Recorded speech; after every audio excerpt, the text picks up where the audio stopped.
There is nothing to suggest Lilibet exists, no surrogate, no pregnancy, no hospital records either. The doctor who allegedly delivered Meghan and Harry's daughter Lilibet, Diana Mountbatten Windsor, has shut down her practice. This was brought up by the Daily Mail. So, what do we know about this? The doctor's name is Melissa Drake, and she catered to pregnant women in the Santa Barbara area. She cited her health and wanting to spend time with her family, according to an Instagram post. It is alleged that her patients are not happy to have been given so little notice. There's something off about this, and many people have pointed this out. If she was leaving her practice for health reasons, she could have hired someone to step in for her until she was ready to return. The post was uploaded on May the 14th, which only gave her patients about 6 weeks to find a new doctor.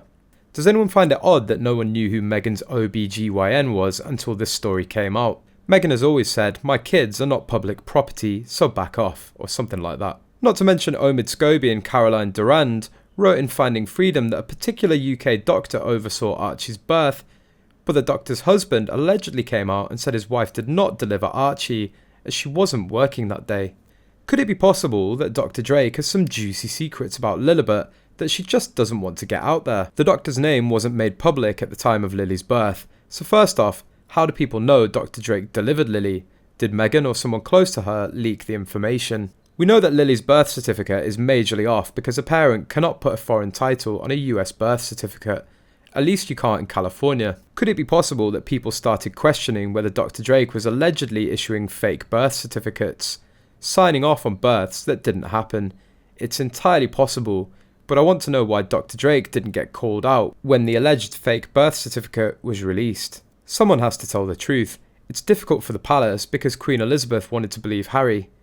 He was special to her, and she couldn't imagine lying about children, but Meg's is willing to go where so few would ever dare to tread. King Charles III's decision whether to grant or revoke titles for his grandchildren, Archie and Lilibet, could prove to be a time bomb for the royals should they decide to speak publicly about it in the future.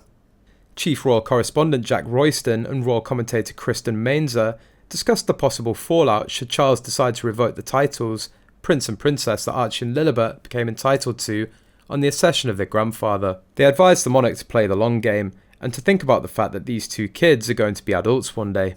If Archie and Lilibet one day become public figures, it may prove difficult for the royals, particularly if they have their titles withheld. Besides, royal expert Kinsey Schofield warned that Prince Harry could harm the future of his kids Lilibet and Archie with his upcoming memoir. I do think that Prince Harry is going to blow it with his family, and I think that he's going to lose out on a lot of opportunities. He's going to jeopardise the future for his children. Also, royal biographer Tom Bower has warned that King Charles could withhold Archie and Lilibet's titles over Harry's memoir, which he believes is make or break for the Sussexes.